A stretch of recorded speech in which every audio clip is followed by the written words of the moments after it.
Hi అండి, నమస్తే. Welcome to today recipes 18. నేను మీ లక్ష్మి. ఈరోజు మన రెసిపీ వచ్చేసి చాలా ఈజీ అండ్ సింపుల్ మెథడ్లో హోటల్ స్టైల్లో ఉండే బొంబాయి చట్నీ. అదే అండి పూరీ కూర.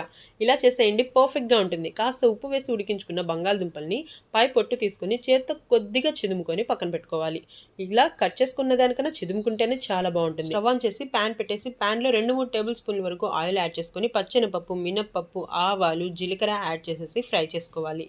ఈ పోపు మొత్తం ఫ్రై అవుతున్నప్పుడే మనం ఒక్క రవ్వ కరివేపాకు కూడా వేసుకొని కరివేపాకు కూడా ఫ్రై చేసుకోవాలి. కరివేపాకు ఫ్రై అవుతున్నప్పుడు మనం ఒక మీడియం సైజ్ ఉల్లిపాయని సన్నగా పొడవుగా అయితే కట్ చేసేసుకొని ఉల్లిపాయ ముక్కలను కూడా యాడ్ చేసేసుకోవాలి. ఈ విధంగా ఉల్లిపాయ ముక్కలు కూడా యాడ్ చేసేసుకొని ఉల్లిపాయ బాగా ఫ్రై అయ్యేటప్పుడు మనం 2-3 పచ్చిమిర్చి రౌండ్గా తరిగి యాడ్ చేసుకోవాలి. ఇక్కడ మనం కారం వేయం కాబట్టి కాస్త స్పైసీగా తినాలనుకునే వాళ్ళు ఇంకో 2 పచ్చిమిర్చి వరకు యాడ్ చేసుకోవచ్చు. అలాగే ఉడికించి పెట్టుకున్న పచ్చి బఠానీలు కూడా యాడ్ చేసేసుకోవాలి. మీరు కావాలనుకుంటే ఇక్కడ టమాటా అలాగే క్యారెట్ కూడా యాడ్ చేసేసుకోండి, లేదంటే ఇంతవరకు అయితే సరిపోతుంది. ఈ మొత్తం ఫ్రై అవుతున్నప్పుడు మనం ఉడికించి సిద్ధంగా ఉంచుకున్న బంగాళదుంపలను కూడా యాడ్ చేసేసుకొని 1 నిమిషం పాటు బాగా మిక్స్ చేసేసుకొని ఆయిల్లో ఫ్రై చేసేసుకోవాలి.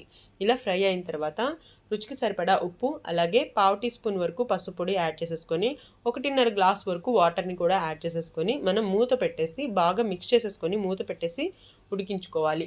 ఇలా మనం 5-6 నిమిషాల పాటు మీడియం టు హై ఫ్లేమ్ పెట్టేసుకొని ఉడికించుకోవాలి. చూడండి, వీడియోలో చూపిస్తున్నట్టు బాగా మిక్స్ చేసేసుకొని మూత పెట్టుకొని ఉడికించుకుంటే సరిపోతుంది. ఇదే టైంలో మనం పక్కన బేసిన్ పౌడర్ అయితే వాటర్లో కలిపేసుకుందాం. ఎందుకంటే బేసిన్ పౌడర్ గ్రేవీ కన్సిస్టెన్సీ పర్ఫెక్ట్గా ఉండటానికి అలాగే కర్రీకి మంచి టేస్ట్ రావడానికి కూడా.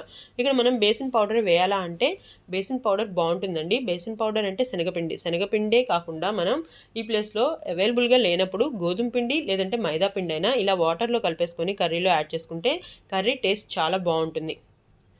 ఈ విధంగా వాటర్లో ఉండలు లేకుండా కలుపుకొని 5-6 నిమిషాల పాటు ఉడికిన తర్వాత ఈ కర్రీలో అయితే మనం ఈ మొత్తాన్ని క్రీమ్ని వేసేసుకోవాలి.